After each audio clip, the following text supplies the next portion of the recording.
ربي جل الله ما في قلبي غير الله نور محمد صلى الله لا إله إلا الله لا إله إلا الله لا إله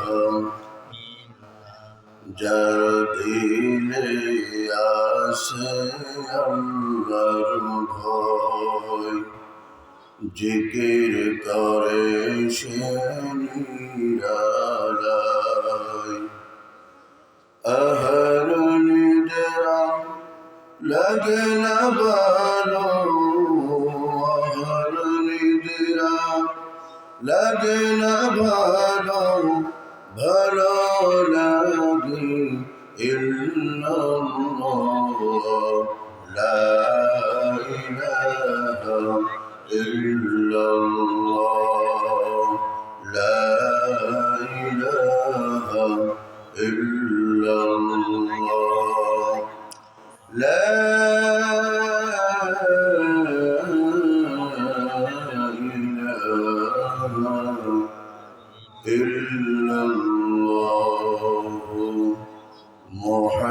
মুহাম্মাদুর রাসূলুল্লাহ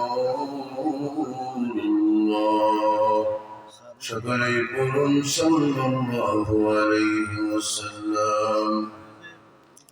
আলহামদুলিল্লাহ, আল্লাহ তাআলা দরবারে অসংখ্য শুকরিয়া যে মহান রব্বুল আলামিন আমাকে আপনাকে আজকে খাসিরচর পশ্চিম পাড়া মুন্সিবাড়ি জামে মসজিদের উন্নতি প্রকল্পে বিশেষ ওয়াজ ও দোয়ার মাহফিল আল্লাহ তাআলাই ওয়াজ মাহফিলে আমাদের আসার এবং বসার তৌফিক দান করেছেন। এজন্য মহান মালিকের দরবারে আমরা শুকরিয়া জ্ঞাপন করি, পড়ব আলহামদুলিল্লাহ। হাজার হাজার লক্ষ কোটি বার দরুদ মানবতার মুক্তির দিশারি দোজাহানের কান্ডারি উম্মতের ভান্ডারি সাইয়্যিদুল মুরসালিন ইমামুল কাউনাইন শাফিউল মুজরিমিন জনাব মুহাম্মদুর রাসূলুল্লাহ সকলে পড়ুন সাল্লাল্লাহু আলাইহি ওয়াসাল্লাম। আমার সাথে সকলে একটু কোরআন তেলাওয়াত করুন। আউযু বিল্লাহি মিনাশ শাইতানির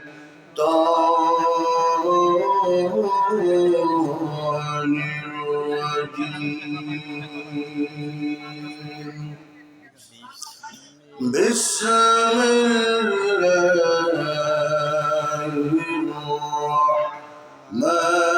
রাহমানির রাহিম।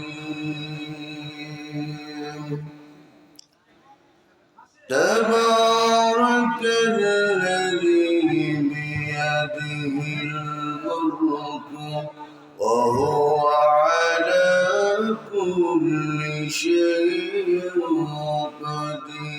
قدير الذي خلق الموت والحياة ليبلوكم أيكم أحسن عملا وهو العزيز الغفور। মহান রব্বুল আলামিন পবিত্র কোরআনের কারিমের ভিতরে আল্লাহ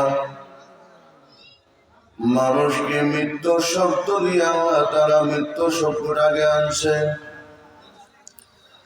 الذي خلق الموت والحياة ليبلوكم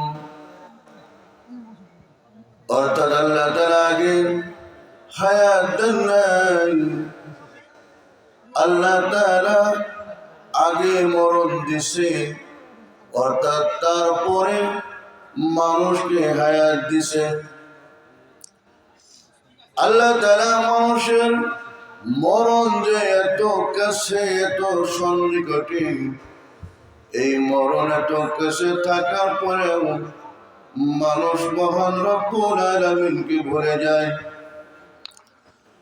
নামাজের কথা মনে থাকে না, দুনিয়ার রং তামাশায়, দুনিয়ার হাসি ঠাট্টায় লিপ্ত থাকেন।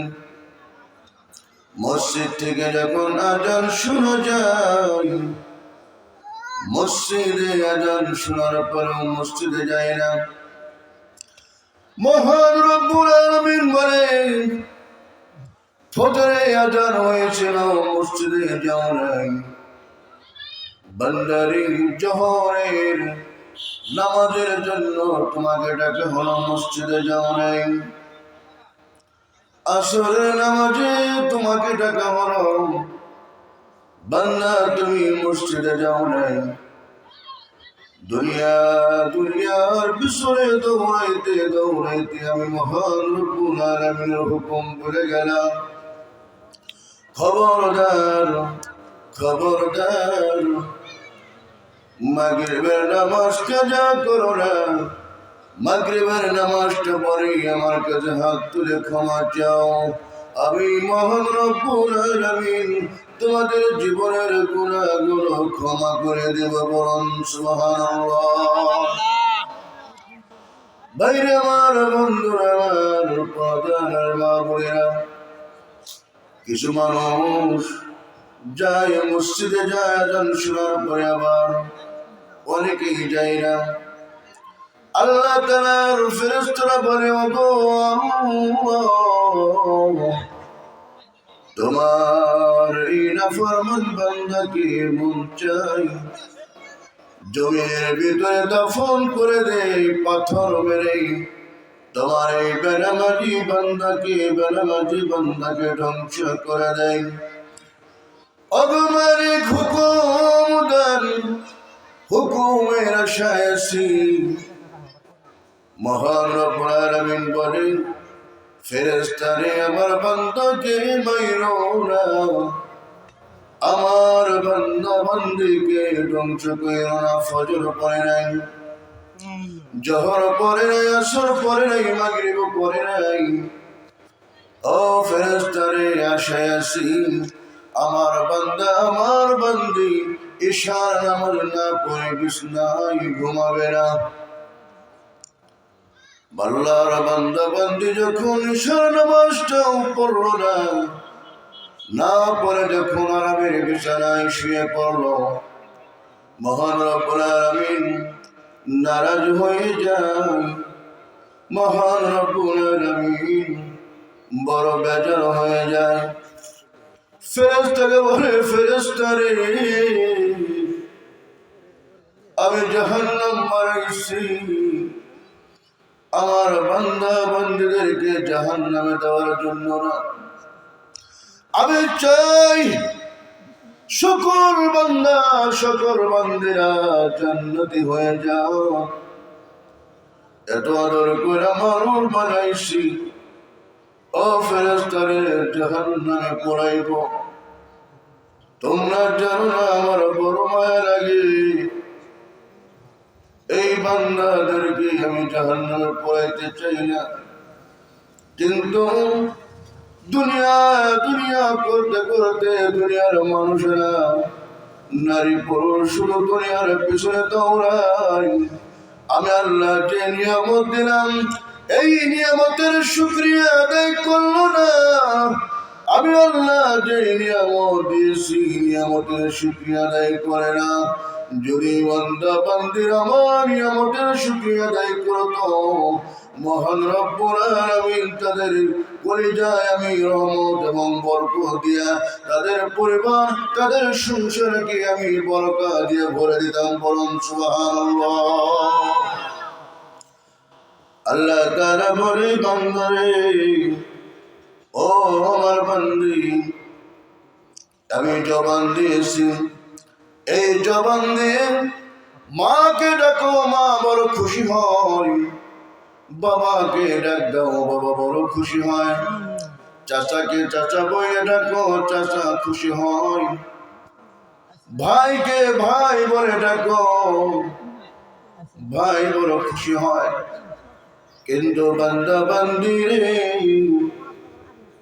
একটু খেয়াল করলি না, যেই আল্লাহ আমি নিজে তোমাকে জবান দিলাম, ওই আল্লাহর নামটা ডাকলি না। কত মানুষ কথা বলতে পারে না, বোবা হয়ে আছে। কত মানুষের মুখের ভাষা নাই। তোমাকে জবান দিলাম আমি আল্লাহকে ডাকার জন্য। আমি মহান আল্লাহকে তুমি যদি ডাক্তারে বান্দা, আমি মহান আল্লাহকে তুমি যদি ডাকতে পারতাম, আমি আল্লাহ তাআলা তোমার প্রতিটা কথায় কথায়, প্রতিটা বাক্যে, প্রতিটা শব্দে আমি আমল দিয়ে, আমি নেকি দিয়ে তোমার আমল নামাটা ভরে দিতাম।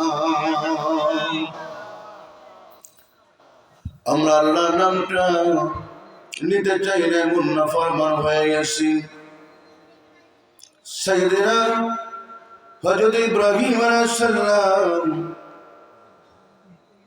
রাজসিংহাসনে বসে আল্লাহর জিকির করেন।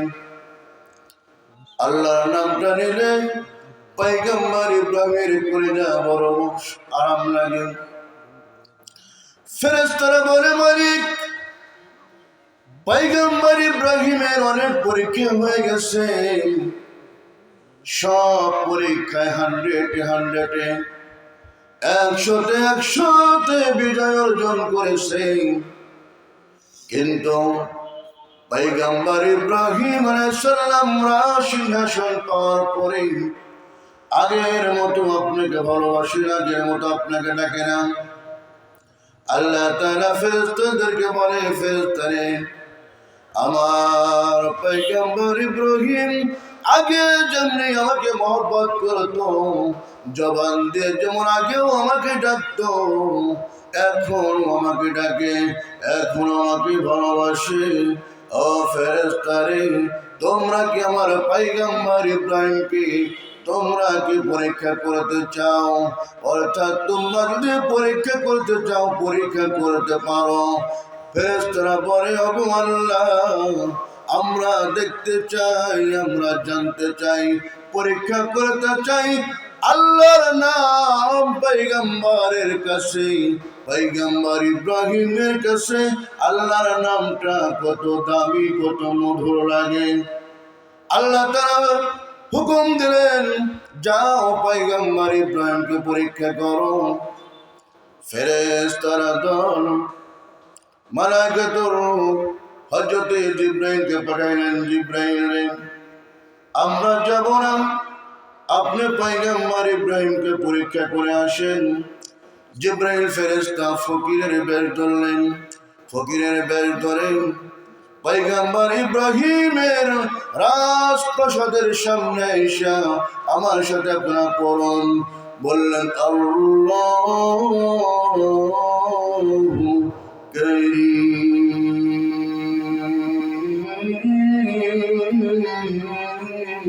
আল্লাহু আকবার। এই যে আল্লাহর নামটা লইলেন, আল্লাহর নামটা নেওয়ার সাথে সাথে পয়গম্বর ইব্রাহিমের শরীরে কম্পন ধরে গেছে। আল্লাহর নাম আবারও শোনার জন্য দিলের ভিতরে বড় আকাঙ্ক্ষা জেগে গেছে। কারণ মহান রব্বুল আলামিনের নাম সবচেয়ে বড় ফেরেশতা মালায়েকাতুর রূহ অর্থাৎ জিবরাইল ফেরেশতা নিছেন। বলুন কত সুন্দর হইতে পারে। আপনি যেভাবে আল্লাহর নাম নেন, আপনার মসজিদের ইমাম সাহেব তার সাথে ভালো নেয় না? আবার আপনার মসজিদের ইমাম সাহেব যেভাবে আল্লাহর নাম নেয়, পাশে আরো একজন বড় হুজুর তার চাইতে ভালো করে নেয়। অর্থাৎ মহান আল্লাহর নাম জিবরাইল ফেরেশতা দিছে, কত সুন্দর কত মজা লাগছে। পয়গম্বর ইব্রাহিম রাজপ্রাসাদ ছেড়ে দিয়ে একদম দৌড়াইতে দৌড়াইতে একদম গেটের কাছে চলে আসে আর বলতেছে, কে রে? আমার মহান আল্লাহর নামটি নিলাম, এত সুন্দর এত মধুর করে এত মজা করে পৃথিবীতে কাউকে আমি আল্লাহর নামটা নিতে দেখি নাই। আমাকে আর একটা বার ওই আল্লাহর নামটা শোনাও, আমার কলিজা ঠান্ডা হয়ে যাবে। অর্থাৎ আমার কলিজার ভিতরে ওই একটা বার আল্লাহর নাম শোনার জন্য তারা হয়ে গেছে, দেওয়ানা হয়ে গেছি। এবার ওই ফকির বলেন, এ বাদশাহ, নাম আর একটা শোনাইতে পারে আর একবার, আমি এমনি এমনি নামটা শোনাবো না, আমাকে কি দেবেন?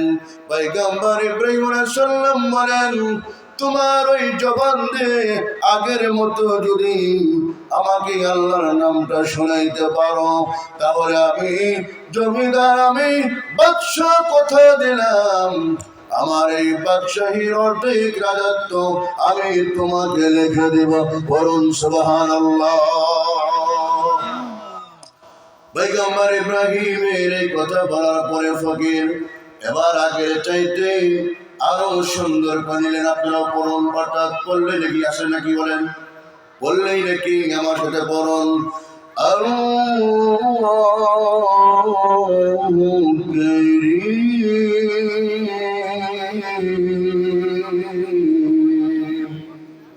আকবার।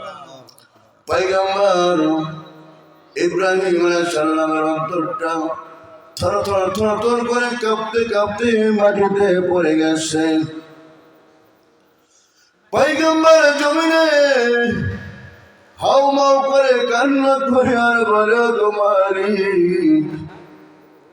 জীবনে কত তোমার নাম শুনছি, কতবার তোমাকে ডাকছি, এত মজা লাগে নাই, এত ভালো লাগে নাই।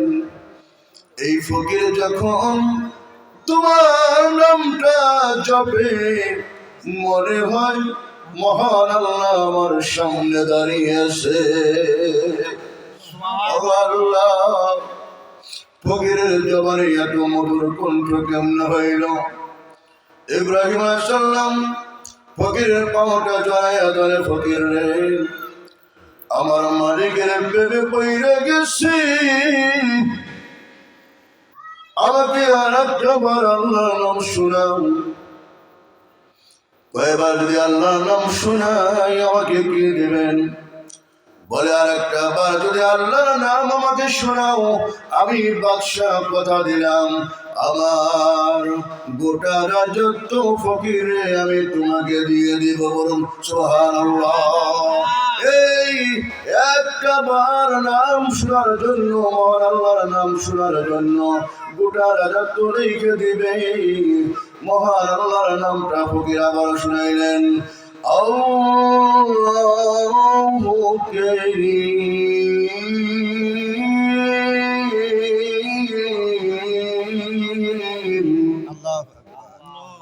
পয়গম্বর ইব্রাহিম আলাইহিস সালাম নামটা শোনার পরে চক্ষু দিয়ে ধর ধর করে পানি বয়ে বয়ে পড়তেছে। বলে, ফকির রে, যার সাথে যার কানেকশন, যার সাথে যার প্রেম, যার সাথে যার মহব্বত, ফকির রে তুমি জানো না তার নামটা লইলে কত মজা লাগে, কত ভালো লাগে। আমি ফকির, আমি ইব্রাহিম পয়গম্বর, ফকির রে তোমাকে বুঝাইতে পারবো না। ফকির রে, আমি পয়গম্বর হয়ে তোমার কাছে অনুরোধ করে বলি, ওই মালিকের নামটা একবার শোনাবার অনুরোধ করবো না? ওই মালিক আল্লাহর নামটা একবার শোনাও। ফকির বলে, আপনার কিচ্ছু নাই, রাজত্ব আমাকে দিয়ে দিছেন, এবার আমি বিনা পয়সায় আমি মালিকের আল্লাহর নাম আপনাকে শোনাইতে পারবো না। আমাকে আর রিকোয়েস্ট করবেন না, অনুরোধ করবেন না। এবার পয়গম্বর ইব্রাহিম আলাইহিস সালামের ইব্রাহিম নবী ফকিরের পাওটা ধরে ধরে বলে, ফকির আমার কিচ্ছু নাই, তবে আমি যতদিন বেঁচে থাকবো দুনিয়াতে ততদিন তোমার গোলামি করে যাব। তবু আমার মালিক মহান আল্লাহর নামটা একবার শোনাও, করুন সুবহানাল্লাহ। এবার ফকির আল্লাহ তাআলার নামটা লইতেছে, আমার সাথে পড়ুন, বিসমিল্লাহির রহমানির রহিম।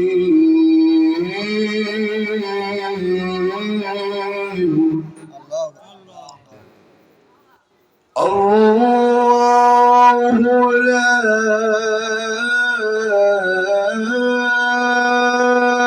ইলাহা ইল্লা হুয়াল হাইয়ুল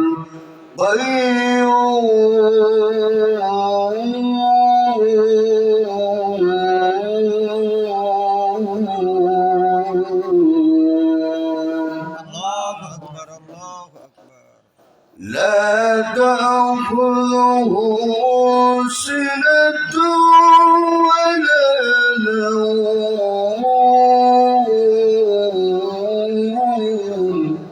الله أكبر. পয়গম্বর ইব্রাহিম আলাইহিস সালাম মহান আল্লাহর নামটা শুনে কলিজা ভরে গেছে। ফকিরকে বলতেছে, ফকির রে, এই রাজ সিংহাসনে বসে যত আরাম লাগছে, যত মজা লাগছে, মহান আল্লাহর নাম তোমার জবানে শোনার পরে তার চাইতে বেশি মজা লেগেছে, বলুন সুবহানাল্লাহ।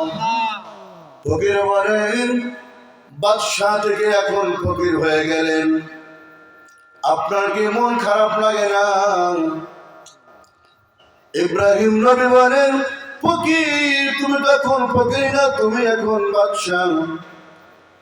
ওই মহান আল্লাহর প্রেমটা বুকে আসে, আল্লাহর প্রেম থাকার কারণে বাদশাহ চাই এখন ফকির হয়ে গেছে, মনের ভিতরে কোনো ব্যথা নাই।